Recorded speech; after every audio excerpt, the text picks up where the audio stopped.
Welcome to a brand new edition of If I Ever Live to Be. I'm your host, Whitney, and today I have John Ray with me. John is studio owner.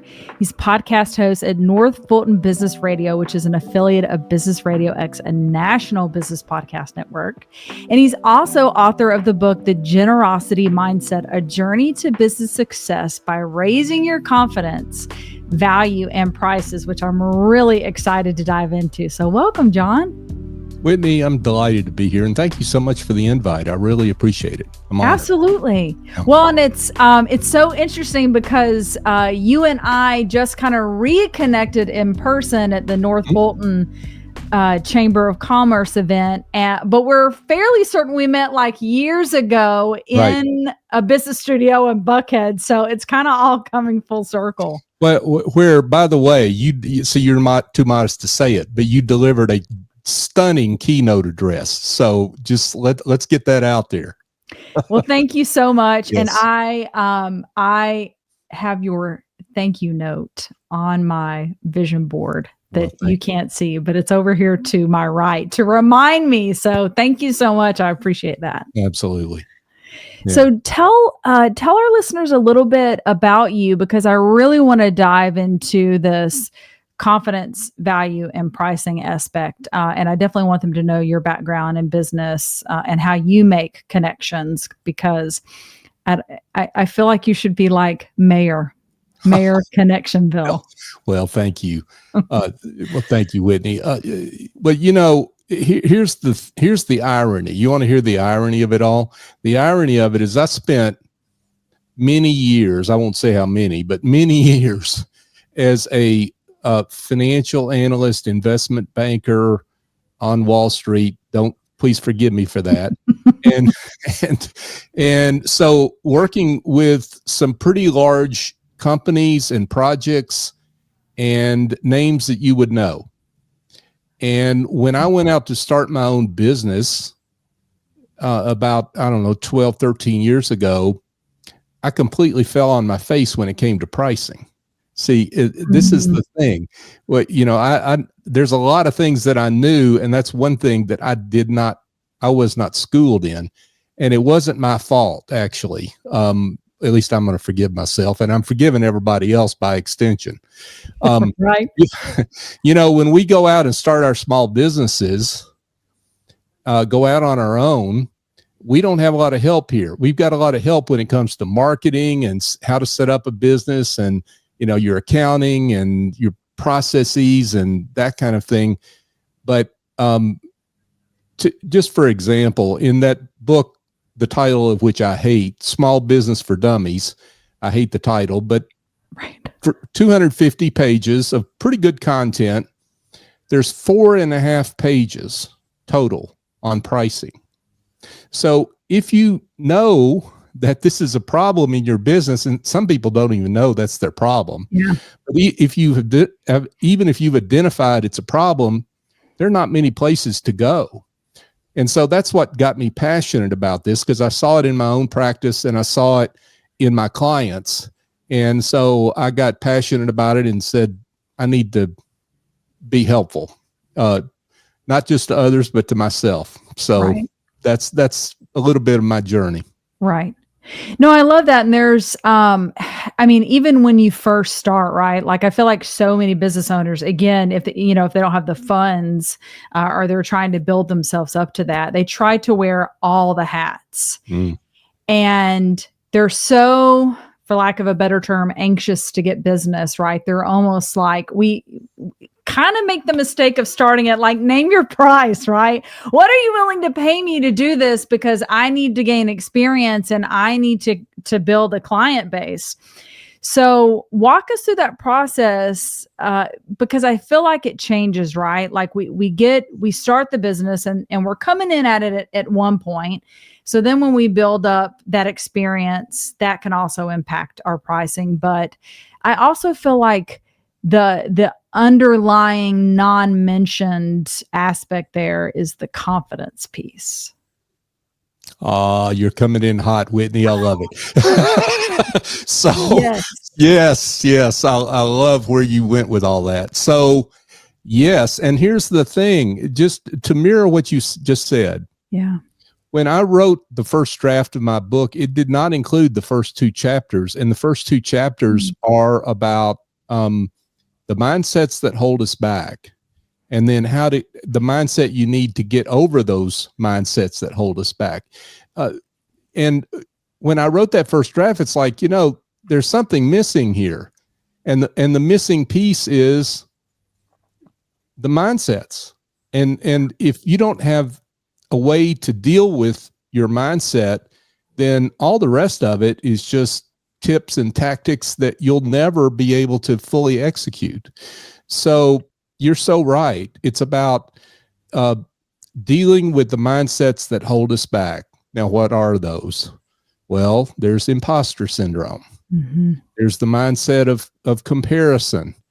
I'll never be as good as Whitney will, or or Joe or Sally. The mindset of inadequacy. If I were only good enough, right?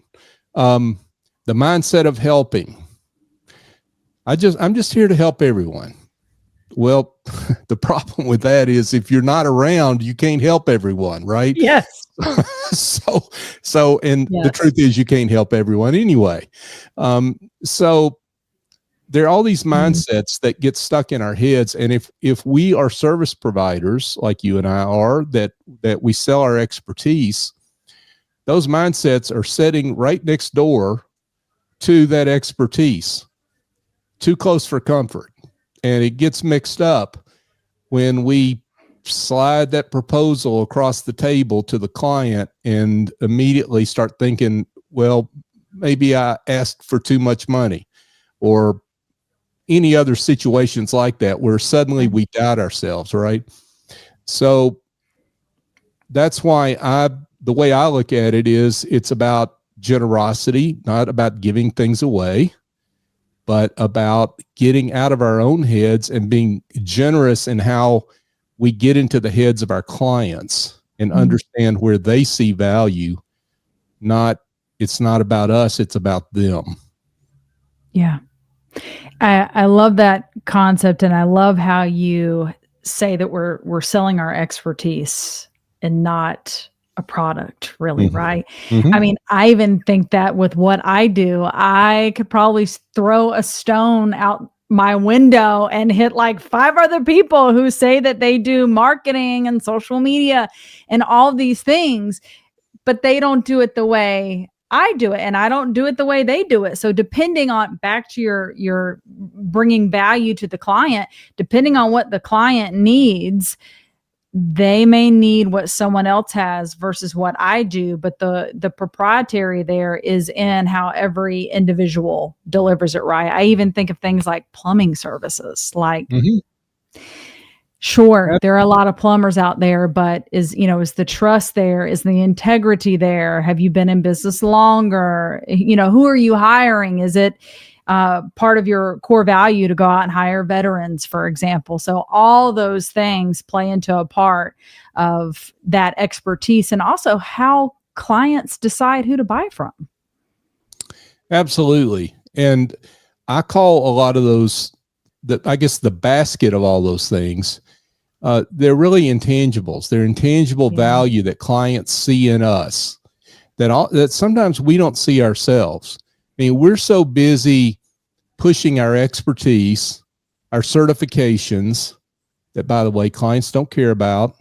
It's good that you've got them, but clients don't care. That they assume that you're qualified. Right. If I refer someone to you, they just assume that you've got the cred, right? So the next conversation is really about how we work together. And a lot of times what we get caught up in as service providers is we want to talk about our credentials. And clients want to get beyond that. They want to get beyond to, how are you going to change my life? Right. What outcomes are you going to deliver? And as you pointed out, how are you going to do that? How are we going to work together? And they look at intangibles. And here's the good news is if we get to that point where we can generously hang out in their heads, then what we find out is they see more value in us than we see ourselves, because they see intangibles in us that sometimes we don't see. Right. And that has massive implications for how we talk about ourselves and our pricing, because if clients see more value than we do, then we've got room to price. Yeah. No, that's fantastic. I would love to get your take too on just how you position services, right? So something that I try to do is if someone asks me, what do? I typically will not lead with, I'm in the marketing space. I try to lead with what they're going to get out of it. So I will tell them, I save you time. I save small business owners time. Why? Because I'm doing something that maybe you know how to do, but that's not the best first use of your time. So when you're working with business owners, John, how do you guide them on that? Of like, don't just lead with what you do, lead with that value. Talk about outcomes. Keep your mind focused on outcomes, the outcomes you deliver. See, you just mentioned one, I deliver more time. One I like to say, and with my tongue firmly in my cheek, but it's true, is, I'm the difference between you vacationing in Rome, Georgia and Rome, Italy. So, and of course, what you want people to say is, well, how do you do that? Right. I want to know more about that. Well, here's how we get there, right? You change your pricing and most of that falls to the bottom line, and you got more money to pay yourself at the end of the year. Right. So that's when you start talking about outcomes and what those outcomes can do. It's not just like in your case, it's not just the time that you give back, but what can you do with that time? What would you do if I could give you back, let's say, 10, 15 hours a month? That is extraordinary. What would you do with that time? And so, see, the value that you're delivering, Whitney, goes beyond just that time. It goes beyond what that owner can squeeze out of that excess time they've gotten in their schedule suddenly because of you. Absolutely. Well, so on in that same vein, I wanted to ask how you approach this value and pricing concept from the ability of me, the business owner, offering a service to a client, the ability to do it faster, right? So just sticking with my example because it's so fresh, but on the social media side, right? Or even let's say podcasting side or video, if I know how to work the system, so I'm going to be able to edit that way faster than you, business owner, would be able to, coaching leaders, or if you're a tax professional, an attorney, fill in the blank, right? You don't want to be trying to learn a particular platform. I think I have even struggled with that of like, wow, I'm so fast at this. It doesn't really take me that long to do. But really, that's part of my value add. So when a business owner is like, well, John, that doesn't really, it's not that hard for me. It doesn't really take me that long to do. I don't really feel like I should charge that much. What do you say? What do you say to them? That's a fantastic place to go here, and a great question. So you've touched on the problem with hourly pricing. The problem with hourly pricing is that as you get more efficient at what you do, it penalizes you. You are delivering the same or even better outcomes because you're delivering work faster, yet you're getting paid less. Is that really fair to you? Fair is a word I hate, by the way, but in this context, but that's why we've got to start talking about outcomes and what it means to the client. So, sure, you can do it pretty quickly, but what's the real value of what that client is buying? They're not buying how quickly you can do it per se, although they like that, right? What they're buying is the quality of your work, how you get it, podcast on the right platform, what it looks like in terms of what they can do with it. Of all the 28 different ways you can repurpose a podcast, and they know about one, which is just Right. post it, right? So that's the thing is there's much more to it than just simply, hey, I can edit fast and pop it up on a platform. I mean, anybody can do that, frankly. Right. That's Yeah. not the value, and that's not where you shine. So that's the way I think about it. Yeah. No, I love that.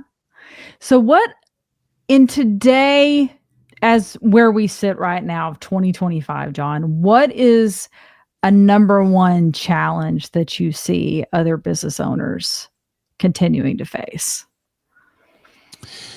Yeah, I think right now is, as we sit here and we're recording this here near the beginning of May 2025, it's the economy and thinking about like, where are we going with that?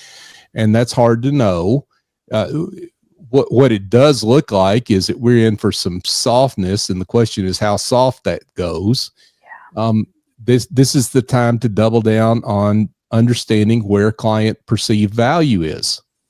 So if you're not aware of where your clients see value and why they're doing business with you, in other words, if you haven't asked, which is a problem that we small business owners have, right? We don't ask. Is it, why do you keep doing business with me? Because we're afraid of the answer, and we should not be afraid of that. Because clients will tell us things that we're doing that we don't even know that they love. And so that's where we have to double down right now, is to understand where clients see value, where they're having issues that we can help, regardless of whether that helps our business or not, because we're in the service business. We're professional service people. That means we serve.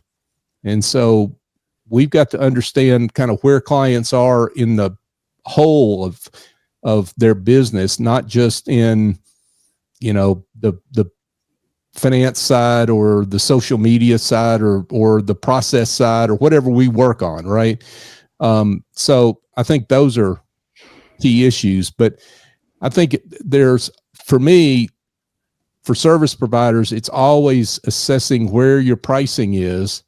And if you haven't raised your prices in a while, you really have got to come up with a strategy around that and make that part of your regular planning process. Because if you don't, you're missing out. Yeah. No, as you were saying that, when you brought up the economy, I was like, that takes us to a really good place that we hadn't tackled yet, is that when people push back on our pricing, right? What is the best way to handle that? Because let's say we've determined our pricing, we know our value, we're trying to close another client, and that client comes back and says, hey, I'm going to need you to shave a little bit off the top. What's a good way to really and nicely and politely fight for your value, because that's really what you're doing? Yes.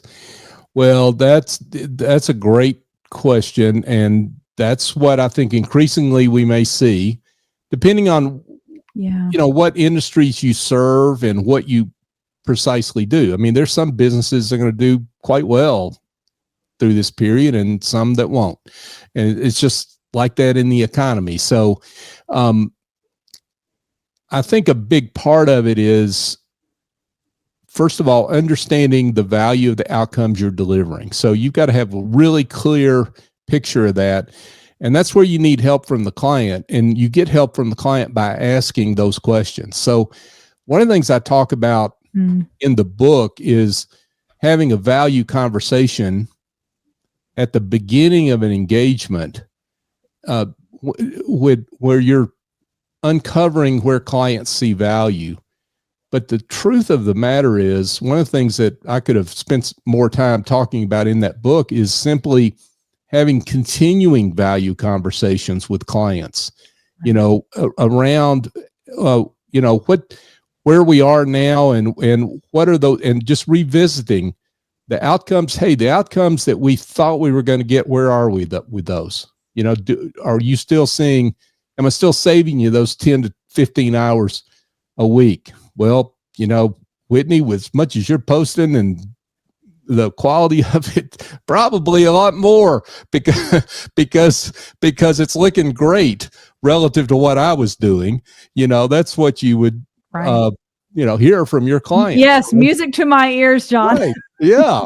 So when you get that kind of response, and then somebody comes back to you and says, well, I need to shave a little bit. It's like, so you're telling me I'm delivering more value, but you want to cut my price. Is that what you're telling me? See, then you've got something to hang your hat on. Another thing that, or way to approach this is, you always want to have a point of comparison, because that's how people look at pricing, is they compare. And if they don't have something to compare to, if you haven't given them something, as in the value of the outcomes you deliver, they're going to come up with something themselves. So, right. So, yeah. So what you want to get to is, what are they comparing it to? You're too expensive relative to what? What are you comparing me to? I mean, are you comparing me to your bookkeeper? I mean, it's right. Those are two totally different things, right? Yes. Yeah. So are you comparing me to the receptionist that you've hired for $25 an hour? I mean, that doesn't fly, because we've got two totally different methods of outcome, I guess you might say, that we deliver. Yeah. So when you start having those, this takes courage. But you've got to ask these questions, and don't just fold, but understand that you've got to dig in there. Yeah, that's so good. So if someone's listening to this right now, John, and they're like, I already know I need to increase those prices, without giving all your secrets away, is there like a quick tip, like, scope it out and then add another zero, add 2 zeros, add 10%. Do you have like a good, just quick tip for someone that's like, okay, even if I just want to increase it a little bit here, what's the best direction to go, and how much do I need to touch it? Well, first of all, I'm flattered that you would think I have secrets. There are no secrets. I mean, I learned from other people. Want them to go get your book, John. Well, okay. Well, I'm happy for them to buy my book. If you're really cheap, you can follow me on LinkedIn. But here's the thing. When you are thinking about increasing your price, first of all, you got to make it, as I said earlier, make it part of your regular planning strategy, that you're going to revisit your pricing on a regular basis, at least annually. Doesn't mean you necessarily raise them all annually, right? But you want to revisit on a regular basis. And I think it's more than annual, frankly. But it depends on your engagements and how they're set up. I mean, I know a bookkeeper that she's got a year-to-year contract, and she renegotiates every year based on the change in the business and what they've done. And that works for her and her clients, and they know ahead of time that's coming. So she's made that a regular part of her engagements. So I think that's number one. The big thing is to do your homework, keep talking to the client along the way, document what they've told you about where they see value, be having those little mini value conversations. When they give you that big high five about something you've done, make sure you note that, because you're going to use all that later.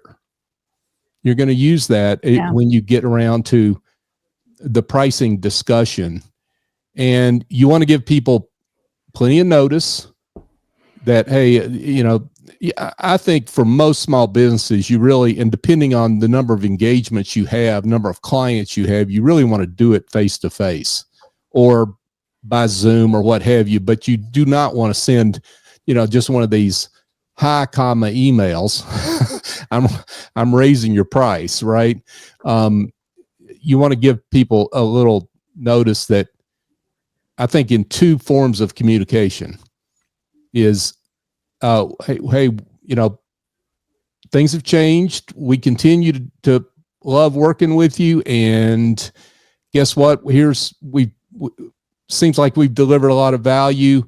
We're going to be raising our prices here in a couple of months. Want to give you a heads up on that. We'll get back with the details, here coming up and get with you in person. And then you've given it a chance to settle in, right? Yeah. As opposed to a big surprise.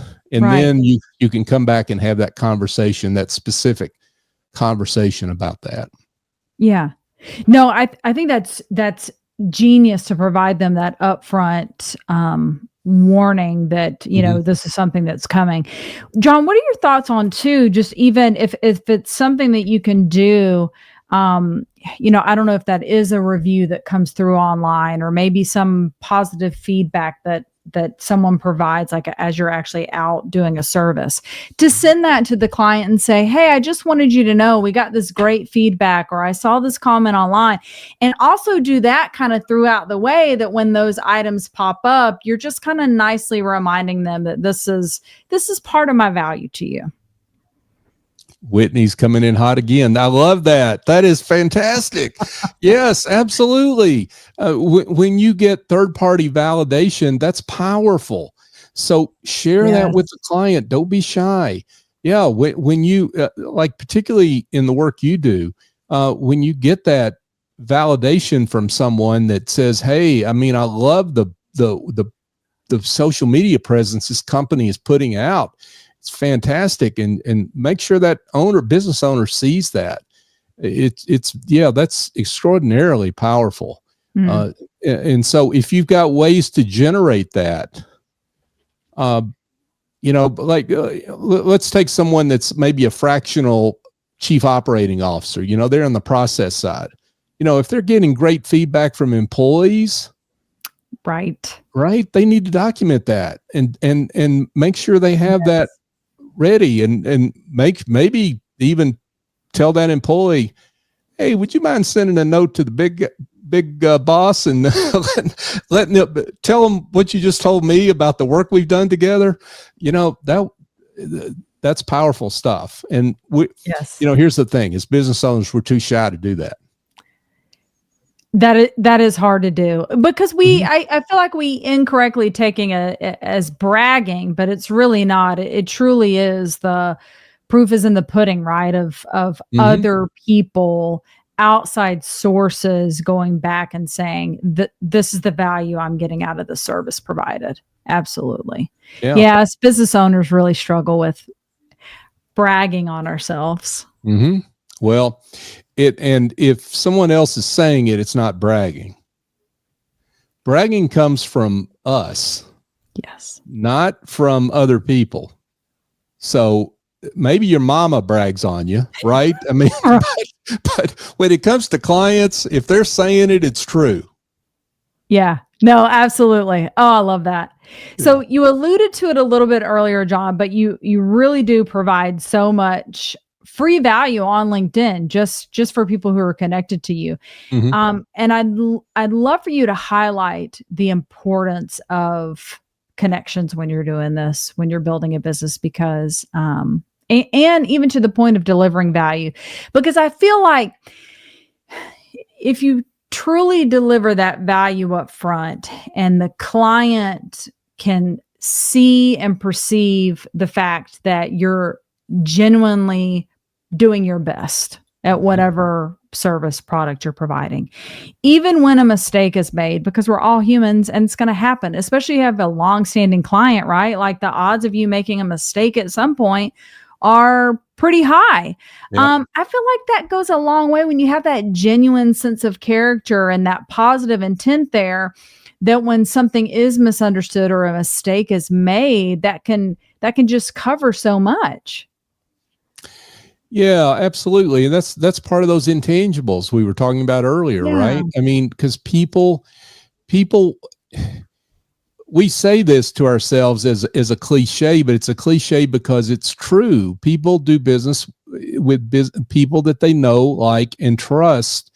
Yes. And the know and the like, we feel like we need to stumble past that quickly to get to people trusting us. But here's the thing. I mean, you can be trusted and not be liked. I mean, so true. Right. I mean, I know a number of people that I trust them, but I'm not sure I like them too much. You know, Yeah. This is people, right?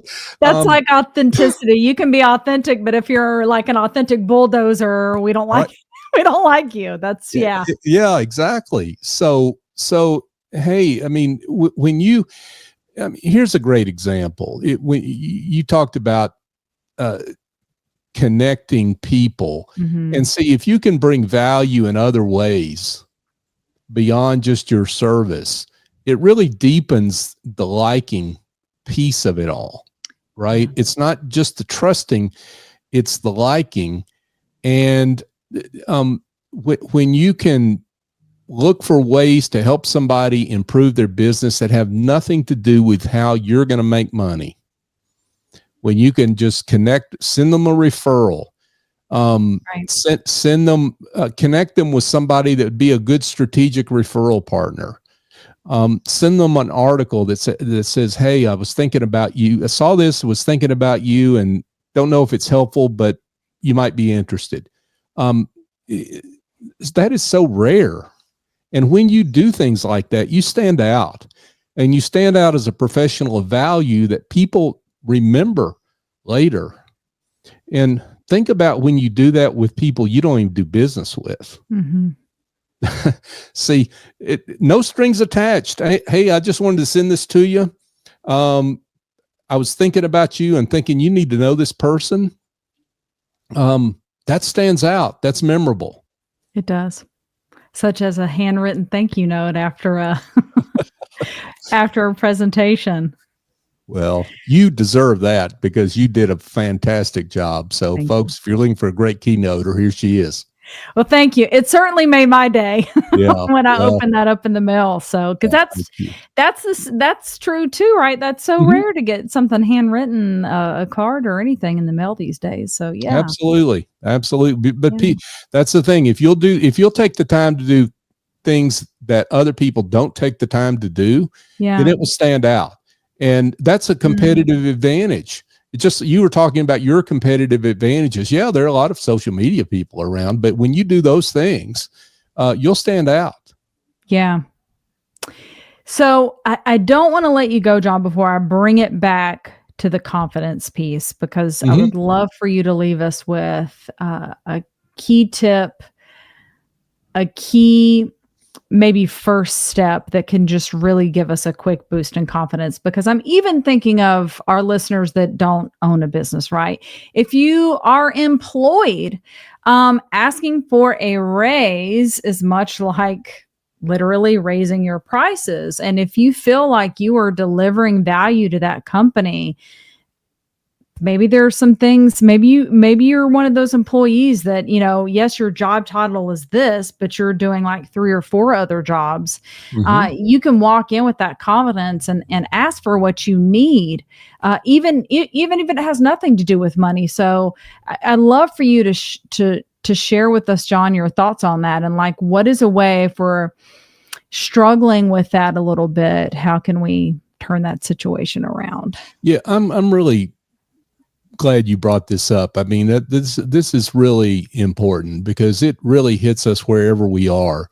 Yeah. And this whole idea of value relative to price. So in this case, what you're talking about is the contribution I make at XYZ company versus the price, which is my salary, right? Or salary plus benefits or whatever, right? That's what we're talking about here. And so when you understand the value that you're bringing and the value of the outcomes that you deliver, and truly understand that, and not just your own opinion, but you've done the work. So you've talked to, you've gotten feedback from your boss along the way.